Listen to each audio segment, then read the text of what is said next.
রংপুর জেলা শাখার নেতাকর্মীদের নিয়ে মিথ্যা অভিযোগ ছড়ানোর প্রেক্ষিতে সংবাদ সম্মেলন করেছে রংপুর জেলা বৈষম্য বিরোধী ছাত্র আন্দোলনের নেতাকর্মীরা।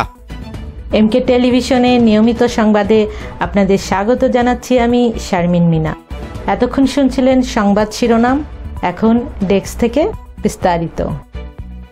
রংপুর জেলা শাখার নেতাকর্মীদের নিয়ে মিথ্যা অভিযোগ ছড়ানোর প্রেক্ষিতে সংবাদ সম্মেলন করেছে রংপুর জেলা বৈষম্য বিরোধী ছাত্র আন্দোলনের নেতাকর্মীরা।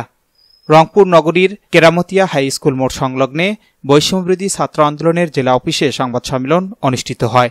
এ সময় সংগঠনটির মুখপাত্র ইয়াসির আরাফাত বলেন, সংগঠনের কার্যক্রম ব্যাহত করার লক্ষ্যে ইতিপূর্বে সংগঠনের মেসেঞ্জার গ্রুপ থেকে সংগঠনের বিভিন্ন কর্মপরিকল্পনার স্ক্রিনশট নিয়ে সংগঠনের অন্যদেরকে ভুল বার্তা ও অন্যান্য সংগঠনের কাছে পাঠিয়ে দেওয়া হতো।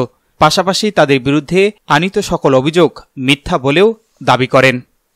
বৈষম্যবিরোধী ছাত্র আন্দোলন রংপুর জেলাকে নিয়ে, বিশেষত বৈষম্যবিরোধী ছাত্র আন্দোলন প্ল্যাটফর্মকে নিয়েই বিভিন্ন ধরনের বিতর্কিত প্রশ্ন এবং বিভিন্ন ধরনের মিথ্যা অভিযোগের মাধ্যমে এই প্ল্যাটফর্মকে বিতর্কিত করার চেষ্টা করা হচ্ছে এবং এই প্ল্যাটফর্মের যারা ধারক বাহক তাদেরকে বিতর্কিত করার মাধ্যমে, তাদেরকে প্রশ্নবিদ্ধ করার মাধ্যমে তাদের মানহানি করার চেষ্টা করা হচ্ছে।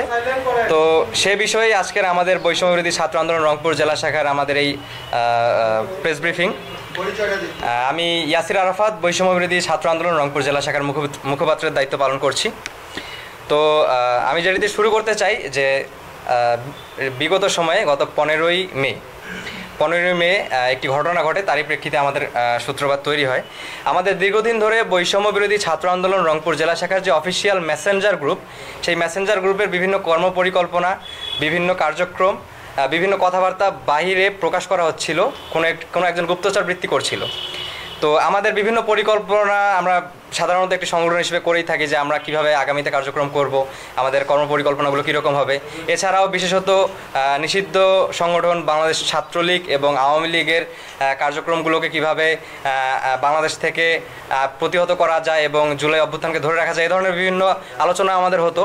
তো সেগুলোকে আমাদের মধ্যেই বিভিন্ন ছেলেদেরকে প্রচার করা হতো স্ক্রিনশট নিয়ে এবং তাদেরকে ভুল বার্তা দেওয়া হতো সেই মেসেজের, এবং বিভিন্ন সংগঠনের কাছেও পৌঁছানো হতো, যার মাধ্যমে সংগঠনের কার্যক্রমকে রুখে দেওয়ার একটা পায়তারা চলছিল। তো এই গুপ্তচর বৃত্তিটি কে করছিল এটি আমরা দীর্ঘদিন ধরে ধরার চেষ্টা করি। সে জায়গা থেকে আমরা গত 15ই মে যে গুপ্তচর বৃত্তিটি করছিল সেটা ধরা পড়ে যায়। তার নাম হচ্ছে মাহমুদুর রহমান লিওন। সে যে গ্রুপের স্ক্রিনশট নিয়েছে, তার সেখানে স্ক্রিনশটের ছবিতে তার নাম সেখানে উঠে আসে যে রিপ্লাই টু ইউ।